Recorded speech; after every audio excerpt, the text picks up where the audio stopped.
As more firings come in from the Trump administration and the Elon Musk-led Department of Government Efficiency, also known as DOGE, there seems to be some confusion. This is about some of the most recent memos sent out informing the workers that they are being let go. Now, these firings are being issued against federal workers who are currently in a probationary period. But as we're also seeing in some cases, like with the CDC, senior level staff who were recently promoted to management positions, they're also in a probationary period.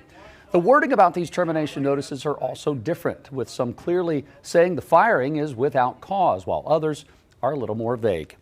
We bring back in Chief Legal Analyst Khalif Rhodes to kind of break this all down. Khalif, make sense of this because federal regulations say there should be a reason why an employee is terminated there, but some of these are saying that, well, okay, we weren't given a reason at all other than you're in a probationary period. Well, if you're in a probationary period, you're not in collective bargaining rights. Remember, these federal employees are unionized workers. They have collective bargaining rights. They have civil service protections. So if you're not with the outside of that probationary period, technically you do not have no protections. And I don't even want to say technically, legally you don't have any protections. They can fire you without cause and not have to give any reason. So then why give cause? Why give any reason? And I think that may be problematic. Well, I think the Trump administration is walking lock in step with a number of things that they're doing. I think a couple of these places where they're firing folks and giving a reason may lead to some type of potential litigation down the road. And you got to think about it. It's kind of like nothing about this is funny. So let me start there. But it's like one of those comedic skits where the person takes off the glove and they smack you once, then they smack you again, and they smack you a third time, and you're like, well, what just happened? These folks are being fired.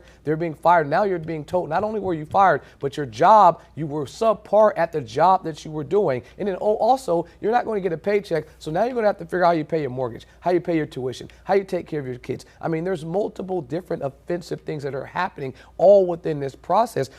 A lot of folks that I've talked to were like, hey, I was just given, a promotion. I was just given accommodations for the work that I've done. But now to receive this boilerplate language that makes it seem like I was inefficient at doing my job, it now lets me know, well, can I get another job? Is it going to hurt me when I try to apply somewhere else? And they say, well, we look back at what they said when they terminated you, and they said you were not good at your job, even though you actually were good at your job. Last thing I'll say is most of these boilerplate languages, they're getting emails and letters from folks that are saying their names are not even in there. It's just a placeholder that says employee's name, employee's job description. It's not even catered to that person, even in the boilerplate language. I mean, how hands off can you be for these folks that are supposed to be government employees working for the people?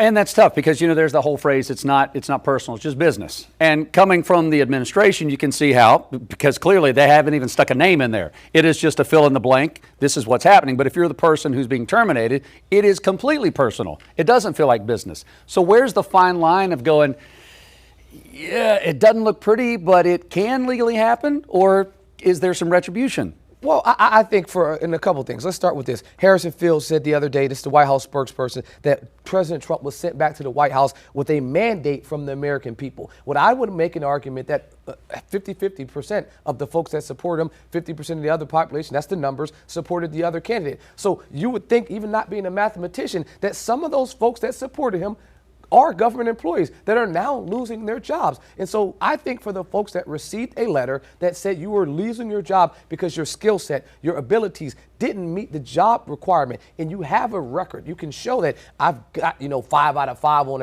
a job review, on some type of, employee review of my performance, then in those cases, I think they may have opened the door for you to file a claim, even if you were in that probationary period. So what does that look like? First, you appeal. You can appeal, and you would bring the documentation, bring the receipts, and be able to say, hey, my last 4 employee reviews, they were stellar. They weren't just 3 out of 3. They were 5 out of 3. I exceeded expectations.